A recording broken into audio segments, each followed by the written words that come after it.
84 days reading ஜேர்னியில் நம்ம 50ஆவதாக பார்க்க போகிற புத்தகம் ரோமியோ அண்ட் ஜூலியட். இந்த புத்தகம் வில்லியம் ஷேக்ஸ்பியர் அவர்கள் எழுதியிருக்காங்க. இந்த புத்தகத்துக்கு புதுசாக நான் அறிமுகம் கொடுக்கணும்னு அவசியம் இல்லை, ஆனாலும் ரொம்ப அழகான ஒரு புத்தகம் அப்படின்றதால நம்ம இந்த 84 டேஸ் ரீடிங் ஜேர்னியில் இந்த புத்தகம் இருக்கணும் அப்படின்னு நான் ஆசைப்பட்டேன். இந்த புத்தகம் எல்லாருக்குமே தெரிஞ்ச கதை தான் அப்படின்னா கூட இந்த புத்தகத்தை நம்ம நேரடியாக படிக்கும்போது நமக்குள்ள ஏதோ ஒன்று பண்ணும். ரொம்ப அழகான ஒரு காதல் கதை. இது எப்படியெல்லாம் மாறுச்சு, எந்தெந்த மாதிரியெல்லாம் நமக்குள்ள ஒரு வித்தியாசத்தை ஏற்படுத்துது அப்படின்றத நம்ம இதை படிக்கும்போது தான் டைரக்டா எக்ஸ்பீரியன்ஸ் பண்ண முடியும்.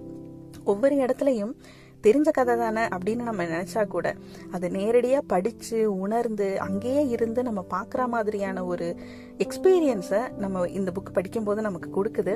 வாய்ப்பு இருக்கிறவங்க கண்டிப்பாக இந்த புத்தகத்தை படித்து ஒரு முறையாவது அந்த எக்ஸ்பீரியன்ஸை அடையணும் அப்படின்றதுக்காகத்தான் இந்த புத்தகத்தை இந்த சீரீஸில் நான் உங்களுக்கு ஷேர் பண்ணுறேன். வாய்ப்பு இருக்கிறவங்க கண்டிப்பாக இந்த புத்தகத்தை படித்து பாருங்கள். நீங்கள் இந்த புத்தகம் வாங்கி படிக்கிறதுக்கான லிங்க் நான் உங்களுக்கு டிஸ்கிரிப்ஷனில் கொடுக்குறேன். எல்லாரும் படிச்சுட்டு இவ்வளோ அழகான ஒரு காதல் கதையில மூழ்கி திளைக்கணும் அப்படின்றது என்னோட ஒரு சின்ன விஷ். வாய்ப்பு இருக்கிறவங்க கண்டிப்பா படிச்சு பாருங்க. உங்க எல்லாருக்குமே இது ஒரு புது எக்ஸ்பீரியன்ஸாகவும் இருக்கும். ரொம்ப அழகான ஒரு காதல் கதையை நம்ம நேரடியா படிச்சு தெரிஞ்சுக்கிட்ட ஒரு திருப்தியும் இருக்கும் அப்படின்னு நான் நம்புறேன். நன்றி.